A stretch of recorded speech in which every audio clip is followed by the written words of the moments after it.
What's up, y'all? Shuffle, welcome to a collaborative effort. Everyone welcome British Brat, please. An up-and-coming content creator who is currently focusing on Darkest Dungeon 2. If you're interested in a variety of DD2 content, such as jokes, guides, and just spicy runs, definitely check him out. He's also working on some Dark Souls runs at the moment, Dark Souls 1, which I thought he was streaming today, but apparently not. For the first time, he's playing these Souls games, so make sure to go post skill issue when he gets eaten by a mimic, because that's always fun. Thanks. Yes. And so the reason we're meeting up today is there's been a community concern for a while that British decided to spearhead with a video, and the concern has been the difficulty scaling in Darkest Dungeon 2. So it's something we've always been talking about. The game's too easy, or some things get, too out of whack and get too hard and stuff. And so he made a video going over that, and I'm not gonna say everything in that video, so I can make you go watch it, which I will link below this, so make sure you do go check it out. But for the most part, it was talking about what we could possibly be doing and what we should be looking towards in order to increase the game's difficulty. Specifically, games that this gets compared to quite often, such as Slay the Spire and Hades. So if you play those games, you probably have an idea of where this might be going, but also just in the effort of pushing the discussion forward a little bit, we're going to talk about not only what we can add to those systems for something like Darkest Dungeon 2, and then possibly just other things in the same vein, and then we'll see where I guess we end up. So our goal today is to discuss all the ideas surrounding difficulty and other modifiers to Darkest Dungeon 2, and anything that can help, make it better in the long run, because that's all we want. We want the game to be better, want to be fun, want to play it for years on end. Okay. Did I miss anything? No, I think you covered the bases there. That was very well spoken. So thank you for the nice introduction. No problem. Sometimes when you sit down and write stuff, you don't sound like a complete idiot, which is what I normally do, and I just fire from the hip, so it's good. Yeah, me and every single one of my videos. So yes. Wait, no. You can say that. Your videos are good. I'm not gonna. Yeah. Oh, okay. All right. Thanks. All right. So where do you want to start this conversation? Okay. So the things that this game gets compared to is like Slay the Spire, so STS and Hades, and I guess we can start with STS because they have the Ascension system, for those unaware, which is a stacking modifier. So it's like 20 different levels, and when you complete level 1 of Ascension, the level 1 modifier applies to 2. And this starts off with like enemies are a little bit beefier or hit harder, and then Ascension 20 is like you fight 2 bosses at the end, which is pretty crazy.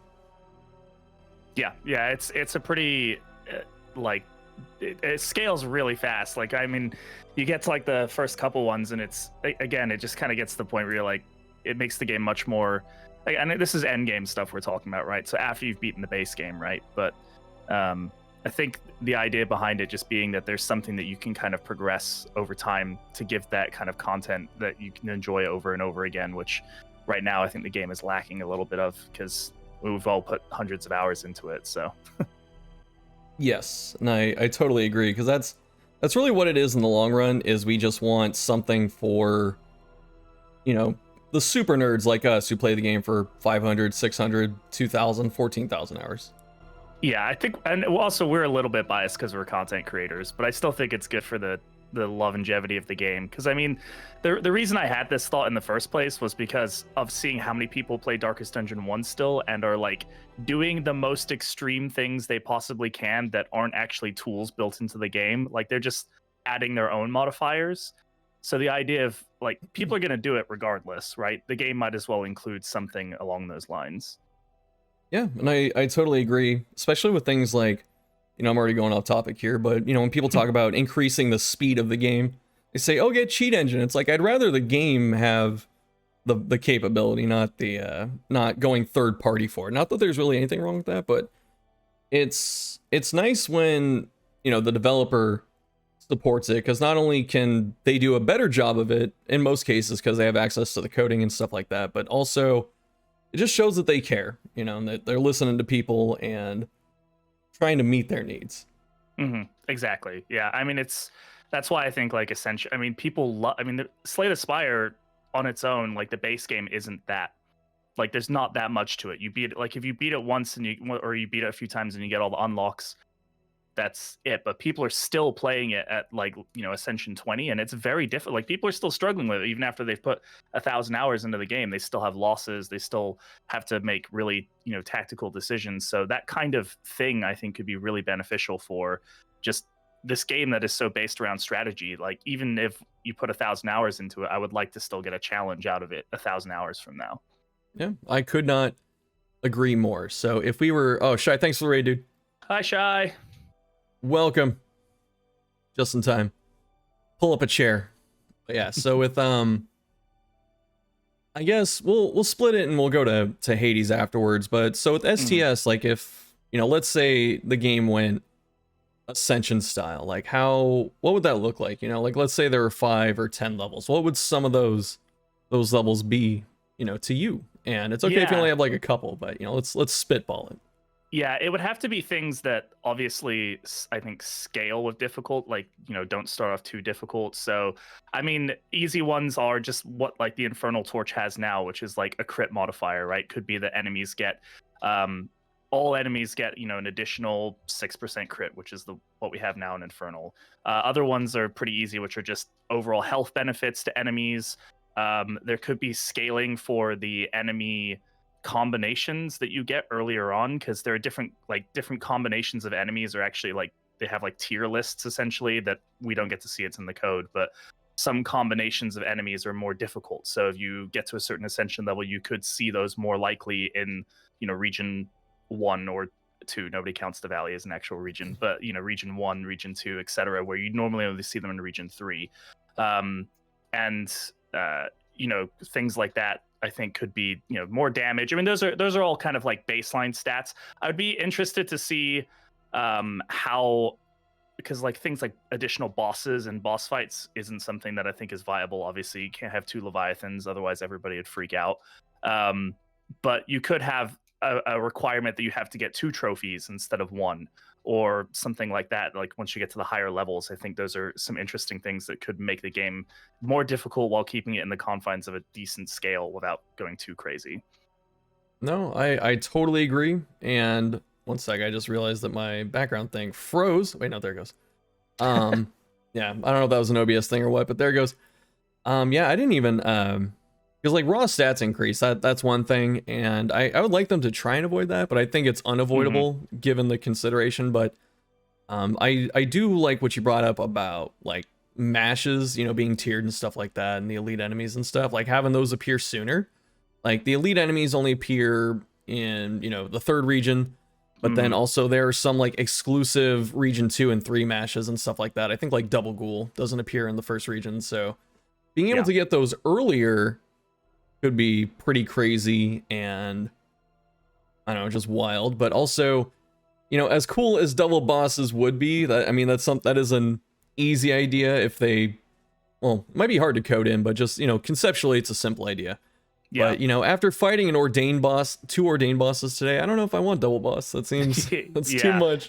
I think there's some easy options that are actually just bad design wise, that just like making the game more grueling or just like more of a slog, I don't think is the right answer. I think it has to be balanced, right? So like giving enemies just like, okay, by the time you're Ascension 20 or whatever they decide to call it, you have plus 50% health to enemies. Like that would just be annoying more than like fun.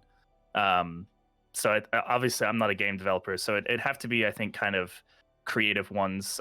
Like the other one I was thinking of is like there are certain things, like if you look at the creature den, the enemies in the creature den in the 1st region, they can't do some of their things. So like the little worms, they can't eat corpses in region 1, but that's something that could be modified to be changed so that in region 1 they could do that as a, you know, a modifier, so that creature dens are already tougher, and things like that. So again, it just has to be balanced. You know, see, I'm getting educated here. I didn't even know the worms couldn't eat in region 1. I usually play around it like they always have it. Yeah, in the 1st region they can't, and then also the webbers can't combo in the 1st region. They can't apply a combo token. So that's something I've learned from doing the wiki. I know. Shouts to the wiki team, learning all kinds of stuff, doing a bunch of hard work. You guys are fantastic peoples. You're also part of the wiki team, dude. So. I did 1 page, but yes, I can toot my own horn. I guess. What are some other ideas that we can consider with that, or should we just, maybe move on to something like Pact of Punishment? Because honestly, between the two, I think Pact is a bit more interesting than Ascension, but I agree. Yeah. I think Ascension is like it works for Slay the Spire in the way that is, but I don't think just adding like a mat, no, like a permanent modifier that just stacks like that is going to be very interesting. I think there are maybe elements of that could be good and could be implemented, but I think that does become kind of just like a boring, like maybe a few levels like of difficulty, but like the idea of like a 20 levels I think would be way too much for how this game operates. Plus it would Right. also probably just make the runs super freaking long. Like that's something else I'm really worried about, is like if they make it more difficult and then it turns out like the runs are just 8 hours long, it's like that's not going to be fun for anybody. No, I mean, getting to the top of the mountain will feel like an actual accomplishment at that point. Yeah, I feel like you actually climbed a mountain. So Yes. All right, so no, I agree wholeheartedly though, just because like the reason Ascension works in STS is just because of how the card game is. There's so many little knobs and dials that they can turn to tweak it, but DD doesn't really have some of those mechanisms, especially when you consider Infernal's already kind of like a step one in Ascension with how it is. It's just a flat stat increase, and then we have stuff like Torchless and DD1, which I just absolutely hate. So like any Ascension system will probably start pushing towards that. And yeah, I mean, like even just looking at Infernal how it is now, like the stat, like the debuff to dots, I find that such a boring modifier, because it's like dot teams are fun. Why am I being punished for like half the team comps I could possibly have? So I think like again that balance comes in where it's like this just feels like a punishment for playing the game how I want to play it and not just like doing fun things with the game. okay, well, I could not agree more. And so with that in mind, then I guess we can discuss Pact of Punishment. So for those who are unaware, Pact of Punishment is the Hades scaling difficulty where you get like your heat levels and stuff. And what I think is really cool about Pact of Punishment is that you can pick and choose the modifiers. So you can say, I want, enemies to be immune the first hit. I want, new boss, like different boss fights. And then, just like 1, 2 or other things, and then just go from there. And then if something's too hard specifically, like, the upgraded bosses, you can just take that out and then do something else, which is a really cool system for the player. Yeah, I agree. I think what makes it so fun is that it's modular like that, right? The player gets to set the parameters, and then, it's not just being forced on them. So if you don't like something, like, yeah, we could have the debuff to dot resistances. That could be a challenge that you're okay with. But if you don't like that and you want to run a team that doesn't have that, then you can just click that one off. And I think that when it comes to any of these kinds of things, I think player agency is like the biggest thing that you can add, is making the player feel like they have the control of it. Yeah, I think you're definitely right, especially because in regards to player agency, which is a fantastic way to approach a game. But with the Altar, the Altar update was a lot of player agency returned to you, whereas the original Hope system wasn't. The game said you get this now, and you get this later. Whereas the Altar, it's like, yeah, I have to work for this stuff, but I get it when I want it, essentially. So it's very, very good idea. Yeah, I think you had some ideas of modifiers. I think you sent over a couple that were really interesting. Again, I think modifiers are more interesting than like stat increases and stuff, because it's just 100%. It's so much more dynamic. Like it can be so much more dynamic. So yeah, I mean, if you want to, why don't you list off a couple of the ones that you sent over, because I think there's some really good ideas there. Yeah, these were just some of the ones I came up with as I was trying not to come up with anything that you talked about before, but then also my ideas are just that good, so it's okay. Don't worry about it. I'm gonna let you use your ideas for this or your own content. I'm not gonna try and steal thunder and stuff. But with modifiers and stuff, we got an idea of one today, which, even though that is a flat stat increase, it clearly changes how the game is approached, and that's having ordained enemies, ordained bosses, and stuff like that. And as far as making stuff more interesting than flat stat increases, having bosses unlock new moves or new attack patterns or different mechanics and stuff could be really cool. Like something even simple could be like Leviathan, instead of undertowing the front, undertows the back. Just something, I don't know if that would change how I don't know how hard that would be to code in, but that would change how you approach the fight. Like, do you do something stupid like put Leper in 3? I don't know, maybe. Yeah. Or you could run Sergeant Man-at-Arms in 3 and 4, stuff like that. So, Yeah, like that's another one. That's a good one. That's cool. Yeah, like modifying the fight itself. I really like that. I feel like there's a few you could do that would be more interesting to change how things are approached, but some other ones, just to make it more challenging and stuff, could be every Guardian node has an Exemplar. Probably get boring after a bit, but Exemplar Biome 1 could be quite the adventure. Yeah, that's what you want to call that, an adventure. Oh god.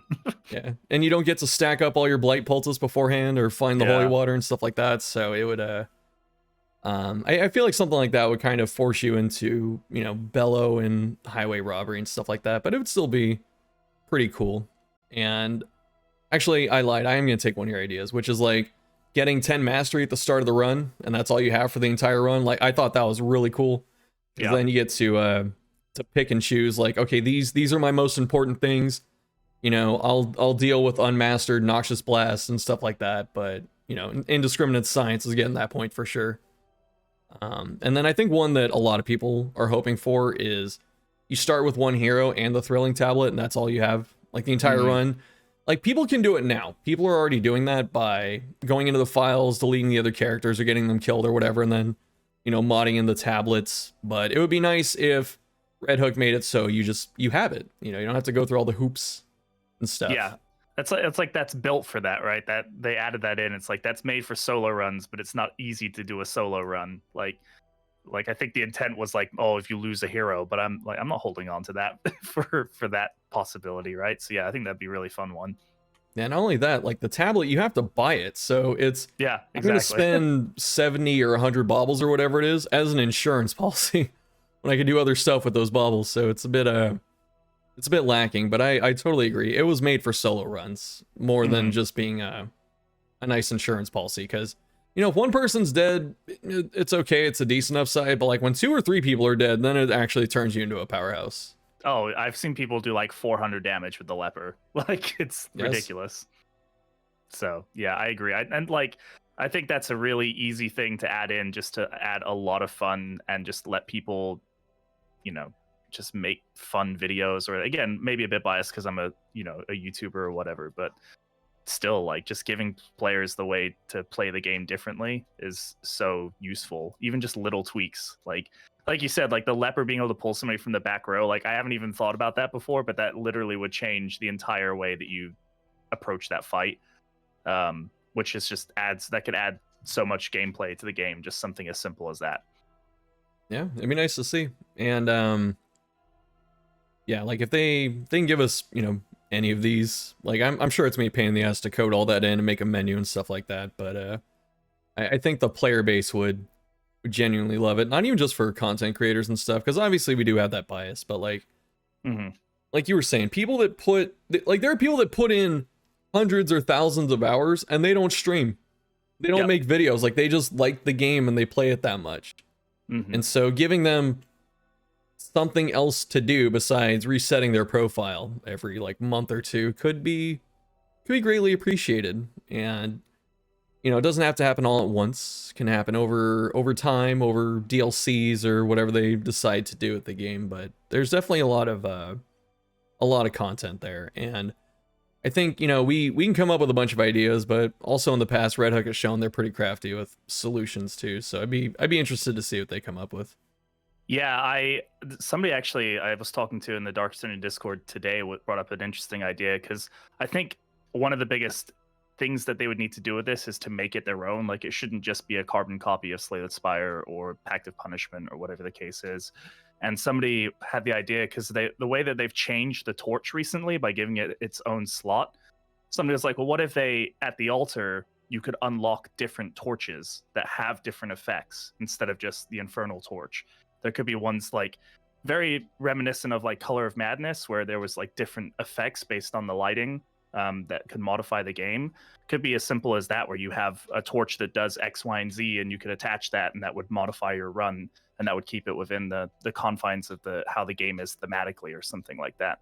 It could be a good combination of different things that way. Or maybe the final one you unlock is that it's a torch that you can customize. So you have like different ones that are pre-made and then one that's customizable, and then you can throw that on. And just something like that, I think would be that would be a fun way of doing it. But yeah, I'd like to see what Red Hook come up with, if they come up with anything, because they've hinted that the torchlight or the infernal torch is going to be like updated. That's something they've said in the patch notes, which is kind of where I stemmed this whole idea from originally. Oh man, I'm waiting for that prismatic torch or whatever you want to call it for your. Oh, I cannot hear you. Oh, I hit alt by mistake. My bad, because I was adjusting the crop, so my finger was on alt. But yeah, I'm looking forward to that prismatic torch or whatever you want to call it at that point. Yeah, that'd be cool. Yeah, prismatic torch. Yeah. So there's loads of different ways they could go about it. But just something would be good. Yeah, and I think you touch on a good thing here too. Like having the torch slot really opens the door towards just other things. Like, it's good if Infernal or other difficulties or whatever get pushed out, but also I'd like to kind of see it go the other way and be like more helpful toward the player too, because if you have a torch slot, you can do Infernal, the Color Madness style modifiers and stuff like that, but also Radiant, if you want to make the game easier. I think having a Radiant torch would be fantastic, just because not everyone's a huge sweaty nerd like we are that wants to play the game for 2,000 hours, pick it apart and stuff like that. There are people that just want to see the story, because the games have some cool stories, so they want to see that, watch the cutscenes, have Highway Man shoot for 47 damage each hit, and that's how they have fun. So having some kind of Radiant Flame like that to make it accessible would be nice. And I think that Hades kind of got this right. Like, they have God mode. They don't call it casual or easy. Like, they frame it in a more, positive and, interesting and cool way, with God mode. And I think Radiant Flame or something like that kind of follows that. It's not as epic, but, anything that doesn't say casual or easy so people can get picked on is just a better improvement. Yeah. Sorry, I'm distracted by watching you get wrecked by this Leviathan right now. Oh, dude, this is my tablet run. Oh, really? Oh, okay. Yeah, this is my run where freaking everyone dies except Bonnie. Like, after this fight, I go buy a thrilling tablet from the hoarder, and then Dismas dies, and then Bonnie like carries the rest of the game. It's pretty cool. Brilliant. But yeah, no, I think that's a really good point, actually, is trying to look at it the other way around, is like accessibility for people who just want to play it casual, like more casually. I hate to say like casual gamers, because there's nothing, if you're enjoying a game, there's nothing wrong with playing it that way. So, but yeah, adding like a Radiant Torch in, that would be a great way for them to give like difficulty settings, which I know is something that people have been asking for since like as far as even just making the game easier. Is like I see a lot of people who struggle with the game and don't have the time to put 700 hours into it like I'd have, and it's like, that's fair. Like, if you want to put in the just a couple hours every now and again, and it's just really difficult and it's a real slog, and you can have something that can make it just a bit easier for you, there's nothing wrong with that. And I think that would be really good. Yeah, for sure, because we should be trying to get more people into the game and the community and stuff at large, not just be a bunch of elitist jerks. Push everyone out, gatekeeping it because it's, you got to play it the hard way. It's like, no, just let people, it's a single player game, let people enjoy it, right? Exactly, man. That's why I get mad when people talk about like, oh, you save scum or you do this and that. It's like, you paid for your single player game, do whatever the hell you want with it, man. You don't have to listen to these neckbeards and stuff. You use summoning in my Dark Souls? Like, all right, okay. Oh, dude, I was already talking about that. Like, when I play Elden Ring next, I'm gonna start summoning just to piss anyone off. Yeah, people get so heated about it. It's great. Yeah. So, but yeah, no, I think that's a really good idea. So, there's a story, there's a true story that really happened. I swear to God, someone came into my stream when I was playing Hades, and they said that they had like a hand issue where they had a lot of trouble playing games on controller and stuff. Yeah. So they were playing on God mode, but like even on God mode, they learned like how to play the game well enough that they got rid of God mode and they play on like heat 34 or something like that, which is like incredibly high. So they just became like a Hades literal god by starting on God mode. And I think a lot of people could do that if there's a Radiant Flame or something like that. So it'd be interesting to see what a system like that does for players, Oh yeah, lower the bar of entry. Like it doesn't need to be the game doesn't need to hold your hand, but it also doesn't need to like kick your ass just for starting the game up, right? Like I think I can't I mean the first time I played Darkest Dungeon 1 when it first came out, I mean I rage quit after the first dungeon and I didn't pick it up for a year and a half because I just was so upset with like I'd have no idea what I'm doing. I lost 2 heroes, what's going on? And it was like, just if there is a way to be like, okay, why don't we start it a little bit easier and it's not as punishing, getting people into it, then they can get into the hard stuff later. I think that's the best way to do it for sure. Yeah, get them in the door, let them decide what they want to do later, and I guess see what happens, because I don't know, man. Just the games are just so fun to me that I just want more people to see it. Yeah. And in terms of like the bias and stuff, the harder the game is, like it's weird to advocate for the game being easier, because the harder the game gets, the better channels like, you and me start doing, because people go, how the hell do I beat this? And they start looking at people. So, being able to say, oh, the game's easier, and have other people being able to enjoy it definitely, is definitely coming from a place of not self-interest. Yeah, that's true. I mean, again, the more people who play it, the better the game does, the more support that it will hopefully get from the developers, right? If more people are paying money and enjoying it, we're going to get more DLCs, we're going to get more, patches. It's going to last longer before the game gets, kind of put onto the shelf and passed off to the next thing. So, yeah, I mean, yeah, it's like, yeah, I want people to come in and be like, how the hell did you beat this Leviathan? It's killed me 27 times. It's like, okay, great. But also, I want other people to come in who just enjoy the game and watching it. Like, yeah, I think that's just good to showcase that there are multiple play styles, and like, you don't have to like try hard it to enjoy it. Eventually it'll get to that point, right? Where in like 5 years from now, where everybody who's playing it is like probably just doing the most obscure, random like things to the game, but that's down the road. So, yeah. And also the reason, you just shouldn't be an elitist jerk about a game like this is because, games such as Darkest Dungeon, Dark Souls, and other games with the name Dark and whatever, just anytime you can do some kind of self-imposed challenge to raise the difficulty, it's just going to become a pissing contest that no one can ever come out on top in. It's like, oh, you beat the game on Darkest, well, try Blood Moon. Oh, you beat on Blood Moon, try Deathless. Oh, you did Deathless, try Torchless Deathless. Just it always goes up no matter what. And this game would have the same thing. So I mean, it'll get there eventually. Like that's eventually going to be, there's going to be the meta hardest way to deal with the game, but that's down the line kind of thing. I mean, the other reason I really want these kinds of tools to be added is also just so that modders have more things that they can mess with, so that the game can go and thrive in that way, which is something that I think a lot of people obviously really want in Darkest Dungeon. So the more tools in the toolbox, just the better the game is. Even if people want to become elitist about it, hopefully there's just less of them than there are, in other games. Yeah, for sure. Especially with shouts to the modding community at large, but like having the tools already in place, like we've been talking about, having the ability to modify the difficulty in the game engine itself, especially with Unity, which isn't DD1's like proprietary spaghetti code or whatever it was that literally you can't even add a scroll bar to the roster. It's that bad, even though people need one.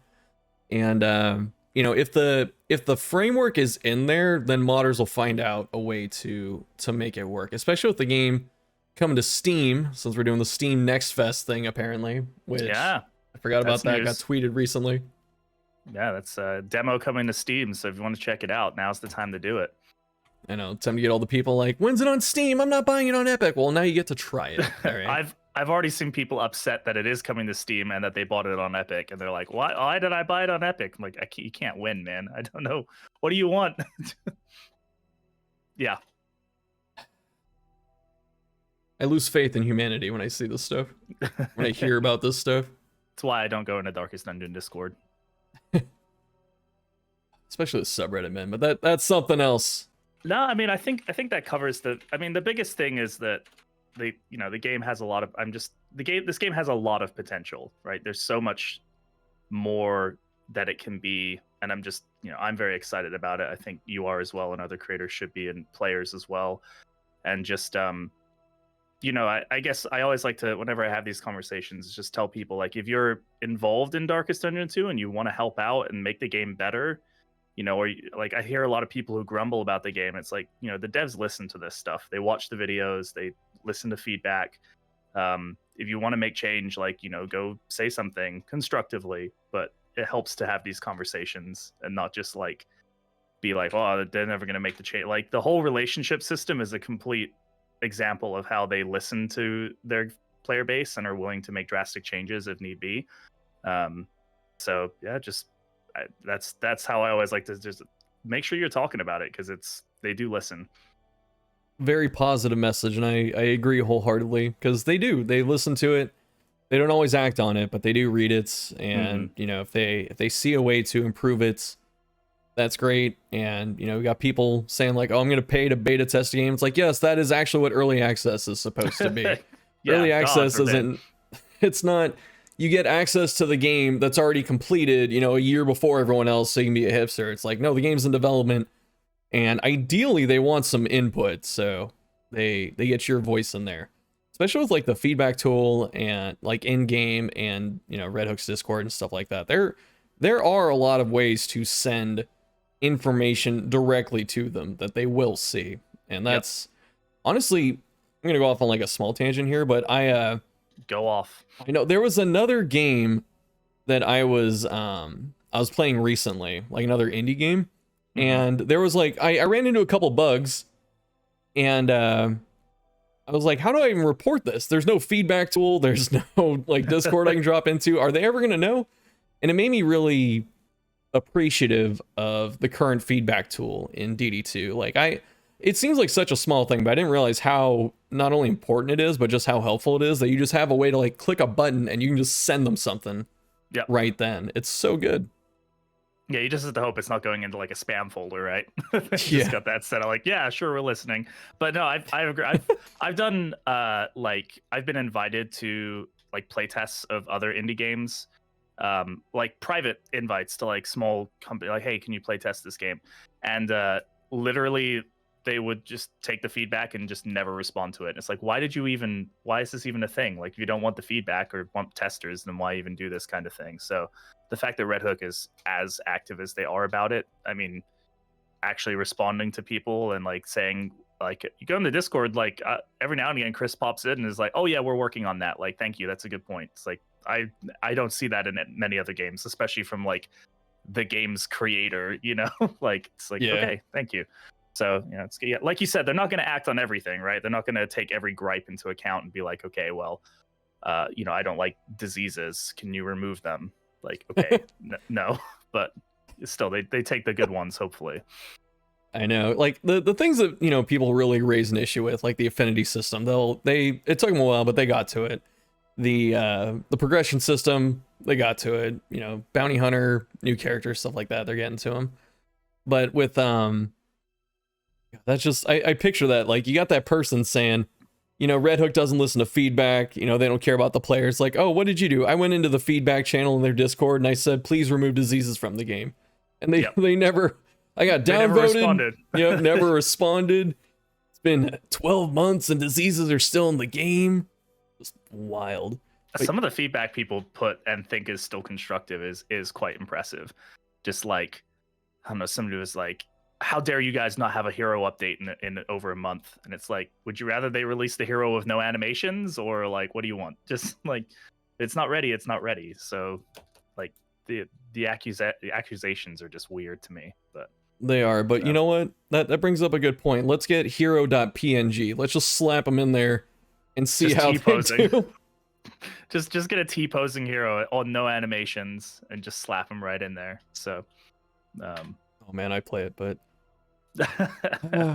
yeah, we can reconvene when the game fully releases, and then we hate it, so then we can talk about how bad it is. So it's just, that's the nature of people who play the game too much. Like, you have this honeymoon period. It's like the bell curve. Like, I don't know what's happening. Oh my god, I love this game. Everything's amazing. And then like, I hate this game because there's like 2 things that just piss me off.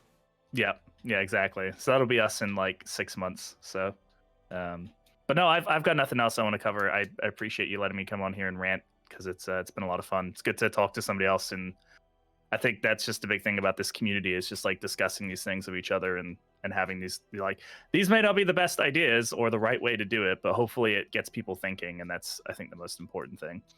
But yeah, no, I appreciate you having me on. I don't have anything else to chat about, so I won't keep you going. Oh God, yeah, sorry, chat's going now. So yeah, no, thanks, appreciate it. Yeah, no problem, man. Good talking to you. We'll have to do it again soon. Yeah. TM. Definitely more collabs. Let's do community stuff, right? Yes, That's community how we make is the very game good. thrive. Oh, hold up. Oh. Wait, I gotta use the command, dude. You don't even. This is the second time you've done this. /. God, professional streamer, ladies and gentlemen, partnered streamer. I know, dude. I suck. Why does anyone watch me? Thank you very much for the shout out. I appreciate it. Yeah, no problem. Come to my stream if you like casual Darkest Dungeon games. There you go. Yes, So. go watch his DD. Go watch his Dark Souls. Sub to his YouTube. Push him over 1,000. Please. Yeah, we're getting there. So almost to 800 now. So we'll get there eventually. All right, I appreciate it, man. So I'll let you go, but thank you very much. Yeah, no problem. Thanks for coming on. I'll talk to you soon. All right, bye everybody. Bye chat.